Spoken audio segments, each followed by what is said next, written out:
आतंकियों की बची खुची जमीन को भी मिट्टी में मिलाने का समय आ गया है। साथियों, ये कोई बयान या भाषण नहीं है, ये 140 करोड़ देशवासियों की भावना है जो पाकिस्तान और पाकिस्तान की आतंकियों से बदला लेने की मांग है और देशवासियों की आवाज है।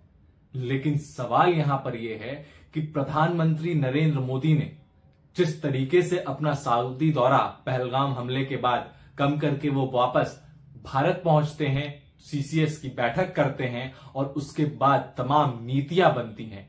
लेकिन जब प्रधानमंत्री बिहार पहुंचे, बिहार में रैली को संबोधित किया उन्होंने, तो पूरे देश को, पूरे विश्व को एक मैसेज देने की कोशिश की गई कि आतंकवाद के खिलाफ भारत हमेशा से लड़ेगा और देशवासियों को यह आश्वस्त कराया गया प्रधानमंत्री द्वारा कि तमाम ऐसे देश हैं हमारे साथ जो कि इस आतंकवादी हमले का विरोध भी कर रहे हैं और वो हमारे साथ हैं।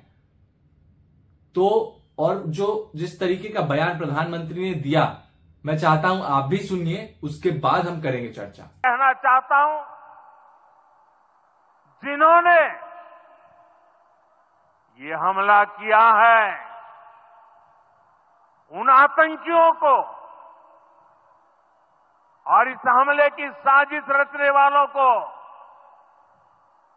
उनकी कल्पना से भी बड़ी सजा मिलेगी। सजा मिलकर के रहेगी।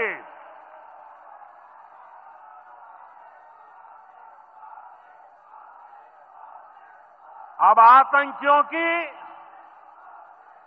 बची खुची जमीन को भी मिट्टी में मिलाने का समय आ गया है।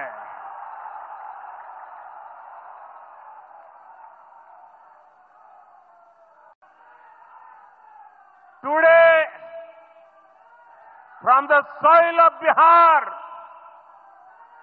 I say to the whole world, India will identify, track and punish every terrorist and their backers. We will pursue them to the ends of the earth. India's spirit will never be broken by terrorism. Terrorism will not go unpunished.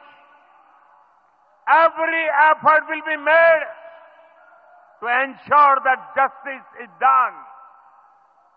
The entire nation is firm in this resolve.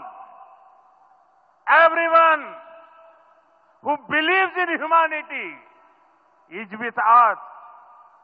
I thank the people of various countries and their leaders who have stood with us in these times.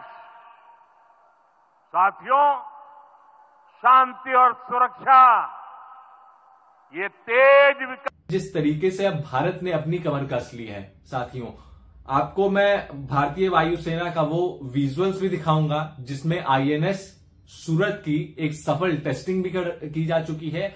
और इस visual के सामने आने के बाद अब पाकिस्तान में खलबली मच चुकी है। सीसीएस की बैठक पाकिस्तान में की जा रही है और वहां पर तमाम तरीके की जो छुट्टियां जो सैनिकों को दी गई थी वो सारी छुट्टियां कैंसिल कर दी गई है, क्योंकि अब पाकिस्तान को भी पता है कि अब भारत चुप नहीं बैठने वाला है, भारत कुछ ना कुछ करेगा। और स्वाभाविक सी बात है, अगर इतनी भारतवासियों की, देशवासियों की जान जाती है और आतंकवादी हमले में जाती है तो भारत चुप तो बैठेगा नहीं। और जिस तरीके से चाहे वो केंद्रीय गृह मंत्री अमित शाह हो या फिर विदेश मंत्री एस जयशंकर हो, वो लगातार एक्टिव हैं और सरकार भी लगातार एक्टिव है। सरकार अब सर्वदलीय बैठक बुलाई है, उस बैठक में सारे दल के लोग शामिल होंगे। बहुत सारी पार्टियों ने इससे किनारा भी किया है, लेकिन सर्वदलीय बैठक से ठीक पहले अमित शाह और एस जयशंकर ने राष्ट्रपति से भी मुलाकात किया है उन्होंने। तो ये क्या मायने हैं राष्ट्रपति से मुलाकात के? क्या कुछ वाकई में बड़ा होने जा रहा है? ये एक बहुत बड़ा सवाल है, क्योंकि याद होगा आपको वो 2019 की तस्वीरें जहां पर पुलवामा अटैक हुआ, उसके बाद भी सरकार इसी तरीके से एक्टिव थी। उसके बाद रातों रात जिस तरीके का बदला भारत द्वारा पाकिस्तान से लिया गया, वो काफी चर्चा का विषय रहा। और भारत का बदला उस दिन पूरा हुआ और हमारे जवान देश के और तमाम देशवासी उस दिन चैन की नींद सोए।